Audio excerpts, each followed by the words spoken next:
Hello,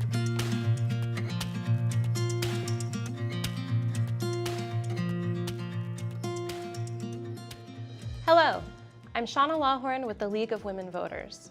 Along with the League and SFGovTV, I'm here to discuss Proposition D, a ballot measure that will be before the voters on Tuesday, November 6th. The city collects a tax on gross receipts from many businesses operating in San Francisco. The current tax rates on gross receipts range from 0.075% to 0.65%. Cannabis businesses are subject to the tax on gross receipts. Businesses with $1 million or less in total gross revenue within San Francisco are generally exempt from the gross receipts tax. Some other businesses, including certain nonprofit organizations, banks, and insurance companies, are also exempt. The city collects gross receipts and other taxes on businesses that meet specified conditions relating to activities within San Francisco. Increasing tax revenue spending limits requires San Francisco voter approval.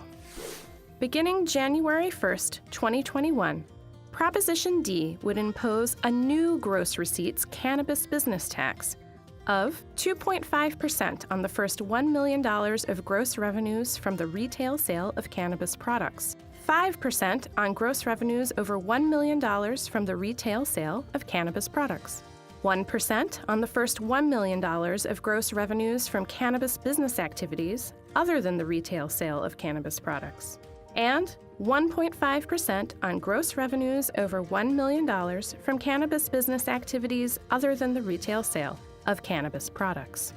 These additional taxes would not apply to revenues from the retail sale of medicinal cannabis, the first $500,000 of gross revenues, revenues from certain activities indirectly related to cannabis businesses, or some businesses exempt from the city's gross receipts tax, such as certain nonprofit organizations. The Board of Supervisors could decrease or increase the tax rate up to a maximum rate of 7% in each category. By a 2/3 vote of the board, the tax in any category may be increased up to 1% each year. Revenues from this additional tax would go into the general fund, which the city may use for any public purpose. Proposition D would increase the city's annual tax revenue spending limit for 4 years. In addition, beginning January 1st, 2019, Proposition D would modify the city's tax code to apply many of the city's business taxes to some businesses that receive more than $500,000 in gross revenue in San Francisco and do not have a physical presence in the city. A yes vote means, if you vote yes, you want to impose new cannabis business taxes and apply many of the city's business taxes to some businesses that do not have a physical presence in the city. A no vote means, if you vote no, you do not approve these taxes and modifications. I'm here with Sophia Kittler with Yes on D and a proponent of the measure. Hello, thank you for having me. We're also joined by Richie Greenberg. He's a community advocate and he's an opponent of the measure. Hi, nice to be here, thank you. Thank you both for being here. We're going to start with opening statements and we'll begin with Sophia. Great. Well, Prop D is a progressive, tiered, and data-driven tax on cannabis businesses in San Francisco. San Francisco is actually the last major city in California to pass a cannabis tax, which is a power that was given to us under the Prop 64 vote in November of 2016. And we've had the opportunity to learn from other cities, watch what everybody else is doing, work really closely with industry members and San Francisco residents, and what we have crafted is the lowest, most progressive tax of its kind in the state. We built Prop D on 5 basic principles. 1, we must prioritize affordable patient access. 2, the heaviest tax burden should fall on the highest earning businesses. 3, we need to keep highly skilled union jobs here in the city. 4, we must support small businesses and particularly quote-unquote equity entrepreneurs. And 5, the data-driven flexibility is essential for not overburdening the industry as it starts to grow and just kind of comes into compliance. So the cannabis industry is brand new. They're still learning to operate in the legal market, and it frankly needs help to get there. And Prop D is going to generate between $7 and $10 million annually, starting in 2021 when it goes into effect, that can be spent on education around the effects of cannabis, on compassion programs, on equity business incubation, workforce development, and public safety and enforcement. It's endorsed by the Democratic Party, by the SF Labor Council, by Alice B. Toklas and Harvey Milk, the San Francisco Equity Group, just to name a few. So Prop D is a fair tax focused on higher earning cannabis businesses and will help us build a more socially responsible industry. Great. Richie. Hi, thank you. So I came on board with opposing this Prop D fairly late in the process after reviewing the information that was presented for what seemed to be a logical tax, what seemed to be something that would be supportive of certain industries, but in fact it is not. In my opposition, I found that there are multiple problems with how it's being packaged and sold to voters in a very negative, very misleading way. And I personally have actually gone and submitted a challenge to the law. It is being packaged in a way that misleads potential voters to think that they're getting a benevolent, that the city would get some benevolent benefit from this, which they would not. It's a general tax, and I look forward to getting more into depth now as we discuss this today. Okay, thank you. Well, that does lead me into our first question, which is very simple. Why do you oppose this measure? Okay, so after looking at the legal text and what the wording is, it very specifically states that it is a general tax. It is revenues that would be raised would go to the general fund with no specific earmarking of where it's going to be spent.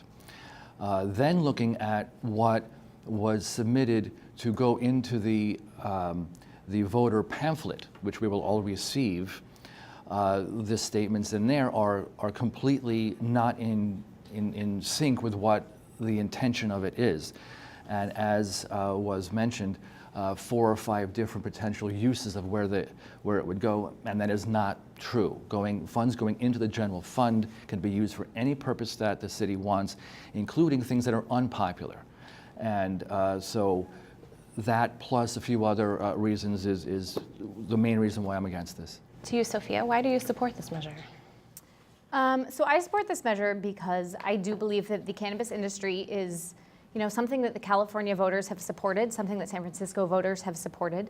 And we do want to bring them in compliance with kind of state and local laws, but they need some help getting there. We can't really anticipate what it's going to look like 6 months from now, 3 months from now, or 3 years from now, 5 years from now, because it is a totally nascent industry and it is absolutely learning. So we really need that flexibility to understand what is going on. And I think that this tax is really built with that flexibility in mind. To Richie's point, that is one of the reasons that it goes to the general fund. But I think that this is a tax that supports the general fund, supports our needs, but will help the cannabis industry really grow and become a robust, legitimate industry. Okay, thank you. And so next question back to you, Sophia. Is there a plan for the money raised by this proposition? And if so, what is that plan? So currently it does go into the general fund. The way we have been messaging this is that these are things that we have identified revenue needs that we believe this could support. We believe that general fund taxes are good public policy and that set-asides really constrain our budget too much.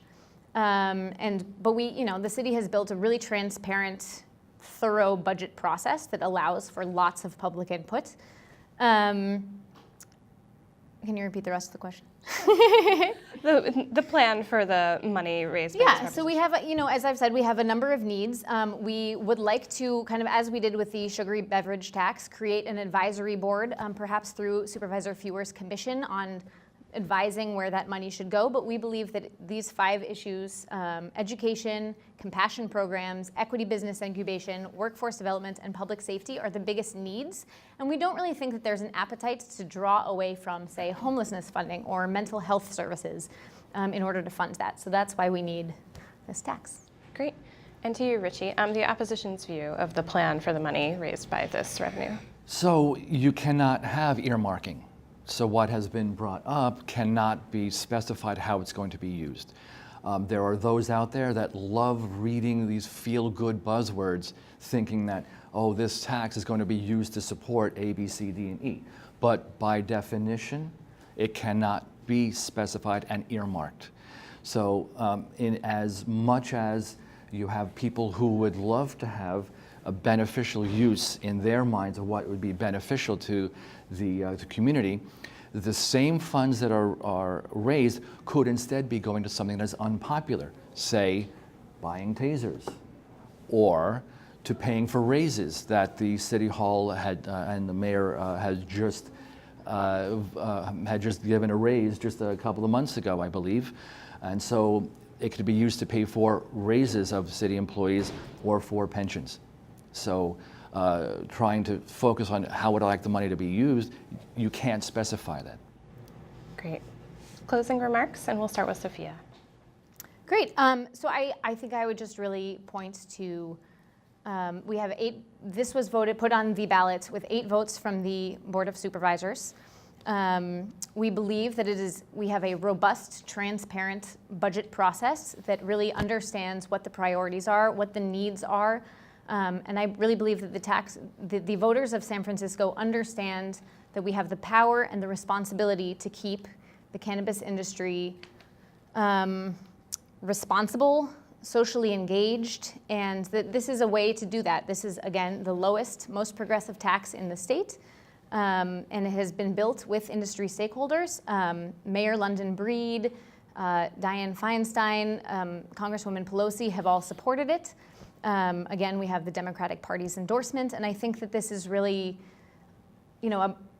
a responsible manner to think about bringing a brand new industry that has operated in the black market for a really long time and bringing them into compliance. Thank you.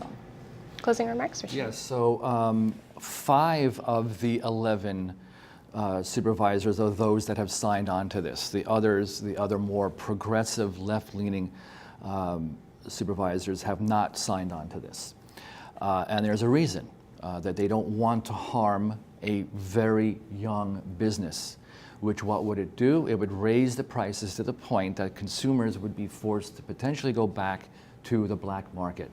Now, I just want to bring up as well that around the state, other jurisdictions, other cities, other counties are actually lowering the tax because it's been harmful to the cannabis industry. And that is where I stand as well. For example, CBS News, Colorado, Washington State have lowered it. Marijuana has been, they've lowered it down in San Jose area. In San Luis Obispo has been lowered.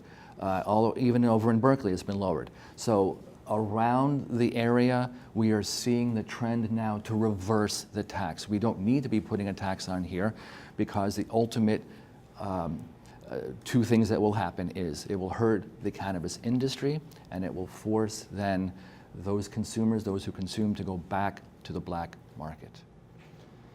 Thank you, and thank you both for your comments and for your time. Thank you. We hope that this discussion has been informative. For more information on this and other ballot measures in this year's election, please visit the San Francisco Elections website at sfelections.org. Remember, early voting is available starting October 9th at City Hall, Monday through Friday, from 8 a.m. to 5 p.m. You can also vote at City Hall on the 2 weekends before Election Day from 10 a.m. to 4 p.m. And if you don't vote early, be sure to vote on Tuesday, November 6th.